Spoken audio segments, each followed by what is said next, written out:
Hello friends, ఈ recipe పెసరపప్పు సగ్గుబియ్యంతో చేశాను నేను.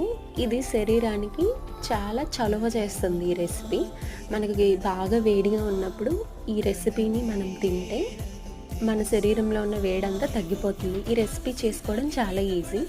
ఫస్ట్ మీరు 2 గ్లాసెస్ వాటర్ తీసుకొని బాగా బాయిల్ చేసి ఆ వాటర్లో ఒక చిన్న టీ కప్తో మీరు సగ్గుబియ్యం అలాగే హాఫ్ టీ కప్పు పెసరపప్పుని మీరు బాగా బాయిల్ చేసుకోండి. తర్వాత కొంచెం సాల్ట్ వేసుకోండి. ఇది మంచిగా కుక్ అయ్యాక మీకు ఇష్టం ఉంటే మీరు కొంచెం ఒక 2-3 స్పూన్స్ పంచదార వేసుకొని ఒక హాఫ్ కప్పు పాలు వేసుకొని మీరు బాగా కలుపుకోండి. మీకు నచ్చితే పైన మీరు డ్రై ఫ్రూట్స్ కూడా వేసుకోవచ్చు.